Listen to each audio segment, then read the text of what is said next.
Ministre. Pour le groupe SRC, Monsieur Verdi. Merci Madame la Présidente. L'inconvénient, Mesdames les Ministres, l'inconvénient de passer le dernier, c'est que parfois vos collègues vous ont déjà soufflé les questions et Monsieur Chassaigne est venu sur un sujet qui m'est cher également, le DPE. Bon, je vous ai trouvé quand même un peu sévère parce que sous l'impulsion de nos deux ministres, on peut dire que la fiabilité s'est améliorée et qu'un certain nombre de mesures ont été prises qui font que ce diagnostic désormais peut être utilisé, je pense, en partie en confiance par ceux qui justement en ont besoin pour contribuer à la rénovation thermique. Néanmoins, effectivement, il reste peu dangereux pour ceux qui le réalisent. Est-il envisageable de réfléchir à une responsabilité, peut-être pas délictuelle, mais en tout cas juridique de ceux qui le réalisent pour que, une fois qu'on a ce diagnostic, on puisse avoir un vrai bilan thermique, un calendrier des travaux, une hiérarchisation des travaux, un financement de ces travaux, quelle aide éligible, de façon qu'effectivement, en s'appuyant sur ce diagnostic, en sachant que celui qui l'a établi sera responsable éventuellement du mauvais diagnostic qu'il aura fait, on puisse aller en toute confiance vers la réalisation de travaux.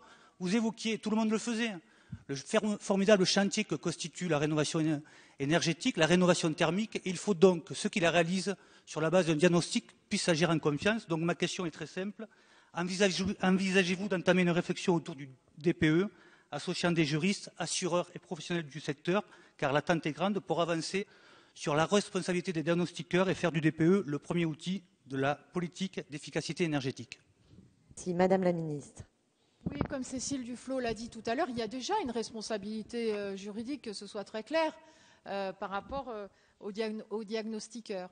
Donc il y a un plan de fiabilisation qui est en cours. Il y a une question qui se pose, notamment sur le prix du DPE, c'est-à-dire est-ce qu'il faut aller vers le fait d'avoir une norme au mètre carré, même si c'est assez compliqué puisque les maisons ne sont pas les mêmes, donc ça soulève toute une série de questions techniques, mais c'est vrai que chacun a eu à connaître certainement des exemples où une même maison avec deux diagnostiqueurs différents donnait lieu à deux tarifs différents et un résultat aussi différent. Donc il y a vraiment un sujet de normalisation et de fiabilisation du DPE et de mise en place, que Cécile Duflot a expliqué, d'un DPE+, c'est-à-dire avec une logique de prescription de travaux qui permettent aussi de vérifier les résultats obtenus, c'est-à-dire d'être par rapport aux travaux qui sont ensuite réalisés, d'être pas simplement sur une logique d'obligation de moyens, mais de vérification de résultats par rapport à la performance énergétique améliorée du logement. Donc c'est vraiment cette logique-là aussi qui est importante, c'est-à-dire d'aller vers un DPE+,